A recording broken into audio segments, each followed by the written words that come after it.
shut down? Right now, we're 50% down from last year. Really?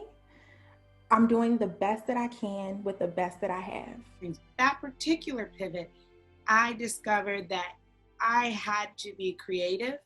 And really just evaluate, who you are.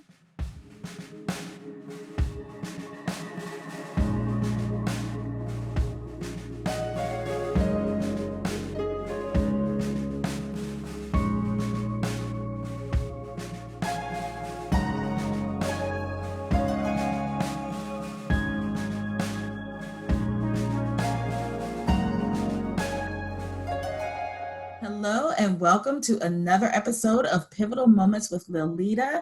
I am excited about yet another amazing episode. I'm so glad today to have one of my friends. We've gotten to be pretty chummy here recently, but I just love this guest so much. So I'm so glad that she's able to join the conversation today about pivotal moments. So without any more delay, let me introduce Kelly Haneklau. That is correct. To the conversation. And I'm going to let you talk about just the amazing things that you're doing with your art organization and everything. So why don't you take the floor and introduce yourself? Oh my, okay, the pressure. No, I love you too. And thank you so much for having me on your show. I love your show. So I really appreciate it. I feel honored to be here. So thank you. I'm a local artist and I have a studio and I do teach art in the studio as well.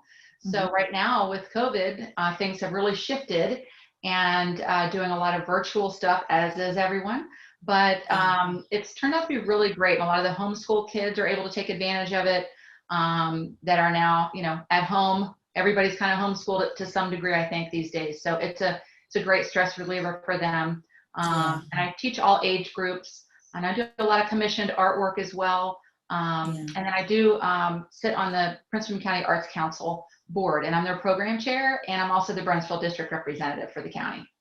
Amazing, amazing. Well, I'm super glad to have you. And for those of you watching, Kelly and I actually did an Instagram live during Mental Health Awareness Month. And so you can actually check my IGTV series should be under mental health, but you can check that out because I really enjoyed that conversation. And we talked about just the arts and trauma and depression and just the benefits of art and creativity during times like that, which we are still in the pandemic and still in some really traumatic times with just so much going on. So I definitely encourage you to check that out, as well as the website and more about all the amazing things that Kelly is doing. So having said that, let's talk about pivoting, right? Okay. So, I always find that people are like, when I thought about this question, so many things came to mind. So for you, what would you like to share today about a time where you had to pivot? Okay, yeah, I was thinking back to what was a big moment in my life, really personally and professionally. So it kind of blurs the lines. I've always been involved with art and I love art, but I also had a second love, which was dance. So when I went to college, I was a dance major. However, I had an old knee injury that reared its ugly head and caused me to have to attend dance classes and just sit there and watch everyone dance for attendance credit. And it got to the point where I just realized this wasn't going to be my career. So, and I was pretty young at that point. I was only about 19 years old. And I realized, okay, this is not the path that I'm going to take. I thought it was going to be the path, but it wasn't. So being as young as I was kind of mad and sad. And, I had all these mixed emotions. But I knew pretty quickly that the only other alternative was art. So I quickly, registered as an art major, and then the rest is history. But I will say, looking back now and knowing all the different things that have transpired over time, I realized that was really a sign for me that I wasn't supposed to be there. It was a sign to say, look, this is not your thing and you have to do something else. You have to pivot and change your direction. So that's what I did. Wow. And I really appreciate you sharing that because so many people, and one thing I love about these conversations and just what the guests bring and the different backgrounds is that someone somewhere can relate to that story. And, you know, whether you're someone, like you said, who is in college and having to, you know, make the pivot because maybe it's not working out the way that you thought in your head, or even just, you know, as an adult, just with jobs or careers or all those things. So I love that you're sharing that, because that happens, right? You think you're on one path and then, oops, nope, that's not going to work. And so what do? Right. And it's going to happen more often than not. So that much I've learned as well. You can't Yes. plan it all out. It's just not going to happen. You can certainly try, and it's a good thing to try to plan things out and to go toward goals and make plans. That's great. But just know in the back of your mind that it's not always going to go the way you want it to go. Exactly. Wow. So, you know, when we talk about pivoting and we talk about that, the thing that makes you make that shift, that adjustment, usually we find out what is most important to us. It's that thing that is unchangeable, that like I said, we make the adjustment around that. So for you, what did you discover was that unchangeable thing that was your pivotal moment, that is your core thing for you? Mm-hmm. I have two, really. I think, well, first and foremost, positivity is really important in my life, and remaining positive has always been just a key part of who I am. And I, you know, I don't know that I realized that early on, but I have realized it as I've gotten older. But I think the other piece, probably equally as important, maybe even more important in a lot of instances, is that change is always going to happen. Mm-hmm. Change is always going to happen. You know, it seems like there are a lot of people who are what I call the salmons, and they're the salmons in the sea of fish, and they're just swimming upstream, and they're fighting that current every step of the way because they don't want to go with that current, and they are not going to go with that current. So they just keep fighting it and fighting it and fighting it. But I have found that you should go with the current and embrace the current and embrace change. And that's a simple phrase. And actually, I adapted that phrase from Deepak Chopra a long time ago. Yeah. And it really is important to me to always embrace change with positivity. And so when something happens in my life that maybe it wouldn't be what I wanted to happen, yeah, I mean, there's times I'm going to get upset, of course, you know, I might even raise my voice, or, you know, I might do things that I wouldn't be proud of, but deep in my core, I know, okay, this is a change and I'm going to need to accept this. I'm just going to have to accept it. And so I'm embracing it. It's not just accepting it. I'm actually going to give it a hug and say, you know what, this is the new thing right now. And I'm going to like this, because you're either going to like it or you're going to lump it. And that's how I was raised. You know, you need to do this, and you're going to either like it or you're going to lump it, because there's no other option. That's just it. So that was a really core phrase when I was growing up that my dad always said.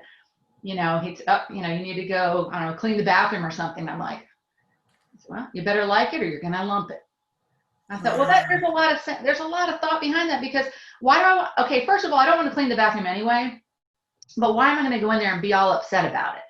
Yeah. You know, I might as well go in there, turn on some music, you know, have some happy thoughts and dance around while I'm cleaning, you know, or something like that. So I like that a lot. Mm-hmm. I really, really like that. And I really do approach a lot with that. And the other thing I will tell you that happened to me was kind of another sort of, well, it was a pivotal moment. One of our best friends passed away, and he was pretty young. Mm-hmm. And it was my best friend's husband and then my husband's best friend.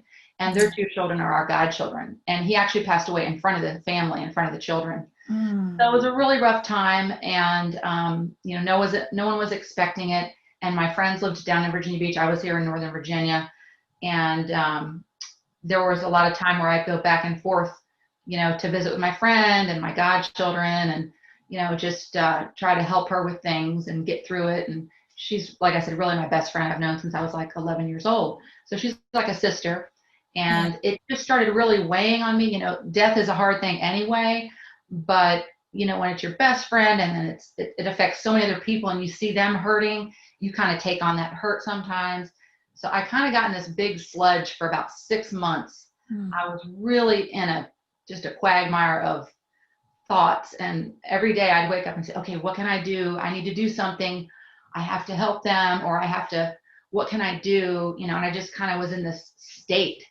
Yeah. So I reached out for some mental help, and the therapist said one thing that changed my life. And that was, and a lot of people have probably heard this, but she said, listen, you're taking on other people's, pain. It's your pain too, but you're taking on the kids and your friend and everybody else, your husband, and you're not present in your own life. You need to be present first in your own life, and then you can deal with that. So she said, what I want you to do is, if you feel like you have to do something to help your friend or to focus on this problem, I want you to put a rubber band or a hair band around your wrist and have it on there every day. And then I want you to think to yourself, okay, that hairband's a reminder. I'm going to do whatever I need to do for maybe 10 minutes. Maybe I'm going to pray. Maybe I'm going to make a phone call, whatever, for 5 or 10 minutes. And then I'm going to snap that rubber band. And now I know it's my life now. And I still care about that person or those people. It still bothers me. I'm not, lesser of a person because I'm not suffering. I need to just focus on the good things and my life. So that is another key component to embracing change. Okay, yeah, this is happening. I'm gonna handle it, but guess what? I'm gonna continue on in a positive way. Wow, you have dropped so. Do you all see why I love talking to this woman? Oh, so many tangents. No, I don't question us anymore. That was so good. Like, for so many reasons, like even just personally, like I really, really appreciate the things you're saying. And what a beautiful concept, because we can't avoid change, right? We can't avoid plans not happening the way we want them. There's just the majority of things that happen in our life are completely out of our control. So why not take the approach of how do I gain control? And that is by, one, figuring out a way to either like it or love it, but also really just giving a certain amount of time to the parts that aren't in our control, that are for other people. Mm-hmm. And I really, really like that. Mm-hmm. I really like that.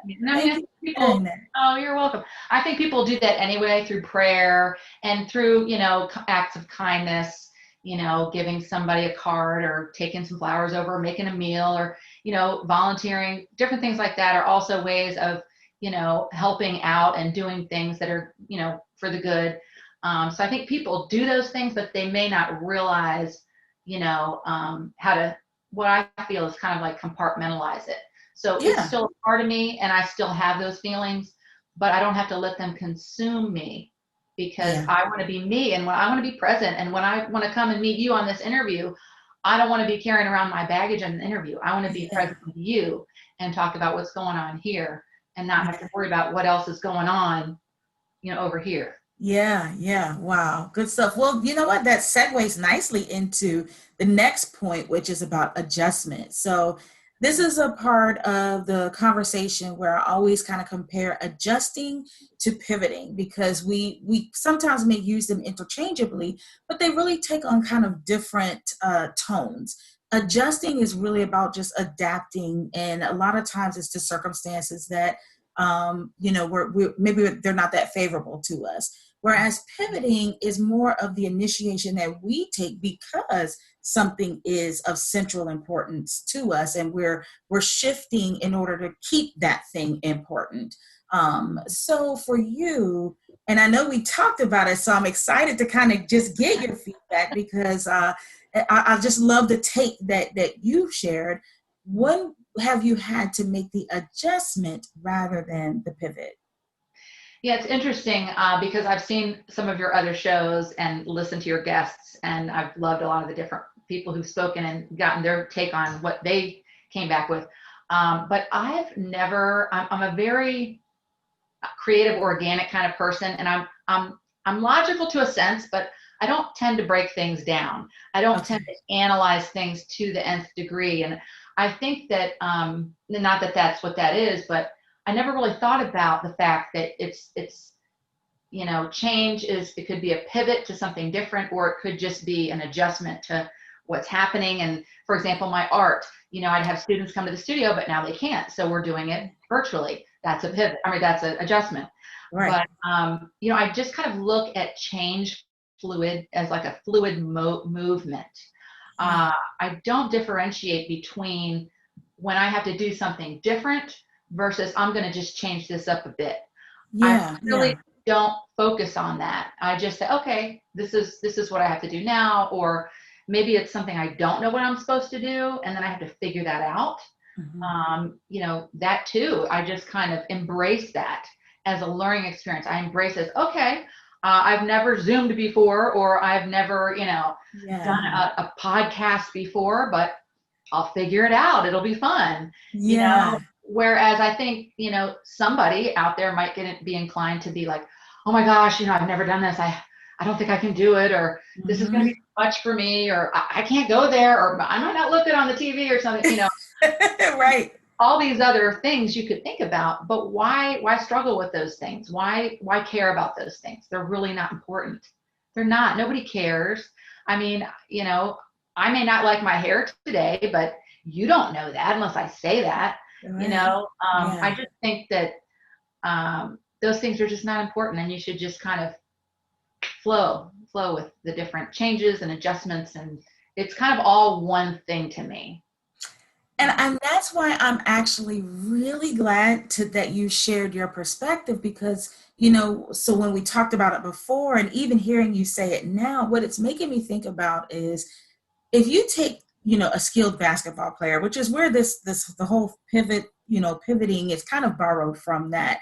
And so if you think about that, no doubt, if you were to ask them, well, at what point do you think about pivoting versus dribbling versus, rebound? I would imagine that most of them are not consciously thinking, okay, now it's time to pivot. Now it's time to dribble, Right. because they are skilled at it. So they are making those shifts, whatever they are, whatever it requires, they're doing it in the moment. And I love that you are sharing that perspective, because that's the first time that it's actually been shared that way on this show. But I really think that that's where we're trying to get to, right? I think that's really kind of what this whole show and conversation is about, because we are hit with those changes. So if we can get to the point where we can flow, if it requires pivoting, we do that. If it requires adjusting, if it requires a shift, whatever it requires, our mind is just thinking, you know what, I'm either liking it or loving it. So I'm moving with it. I'm going with the flow, and it's going to succeed. So I love that. I think that's really, really going to be very valuable to those that are listening. I know it's really resonating very well with me, and I love that perspective. Yeah. Wonderful. I also noticed that real quickly in my students when I'm teaching art, because if somebody doesn't know about color theory and they don't understand primary colors and secondary colors and tertiary colors, and they're learning it for the first time and they're trying to apply it to a painting, they can get maybe a little frustrated because, I didn't remember that, yellow and blue made green, and so then I didn't think about that or whatever. And you can kind of get caught up in the intricacies of the basic skill levels. And so I always encourage my students, hey, listen, this is the first time you've done this. You're doing great. Just have fun in the moment with it. And if you mess up, okay, well, who cares? Just throw some more paint and, mix it together and see what you get. And what happens if you mix all three colors together? What happens if you mix all these colors together? Play around with it and enjoy the moment, and just get involved in what you're doing. And don't worry about the outcome, because we don't have control over that outcome. You can have a certain amount of control. I have a certain amount of control when I'm doing my art, but it's not always going to be exactly perfect how I would want it in the dream of dreams. You're at least as an artist, you're always self-critiquing and trying to tweak and do more. And, you have to do that in order to do your craft. It's part of art, is being able to critique yourself and be happy with critiquing yourself, and not be upset that, this didn't turn out the way I wanted it to. Okay, well, I'll do another one, or I'll paint over this one. It's fine. It's all good. Yeah. I love it. I love it. Well, Kelly, as we come to the end of our conversation, this is the time where my guests leave that gem or that quote or whatever it is that you want to say directly to those that are viewing it right now. So what do you want to say directly to the viewers? Oh gosh, I think, just being positive, and being purposeful in that positivity is really important. I mean, I can get negative with the best of them. Don't think I'm some, high and mighty person who never gets down or gets upset, because I definitely do. Yeah. But I'm quick to turn it around because, it's not important to dwell in that space. And you'll find let's say you're a person that's not naturally a positive person, and you're like, listen, I can't be positive all the time. That is just not me. And I am not going to be able to do that. That's fine. You can start small and just say, well, today I'm going to do, 10 minutes worth of positivity, or I'm going to do, this act every day for 60 days. Usually they say after 60 days, you form a habit, right? Yeah. And then you'll find that you can grow that. You can grow anything if you get it into a habit. It can be a bad thing or it can be a good thing, but you can grow whatever you plant as long as you continue to water it and you continue to take care of it and do it daily. So I think just, be positive and embrace change. That's awesome. Well, folks, I know you've enjoyed this conversation. I love it. I really took away some things myself. I mean, I always enjoy all the conversations, but like with anything, sometimes others may stick more with just where you're at in life. So I really appreciate you coming on the show and sharing your stories and just your encouragement and that positivity. I love that. And we need that anyway, individually and just as a community and globally. We just need as much positivity as we can get. So I really appreciate that message. Sure. Thank you. Yes, Awesome. So, ladies and gentlemen, as always, this has been another great episode of Pivotal Moments with Liletta. I know that you are just as excited about all the things that you heard today, and definitely make sure to pass them along and spread that good message and that positivity. And as always, thank you for your support and for tuning in, and stay tuned next time for another episode of Pivotal Moments with Liletta.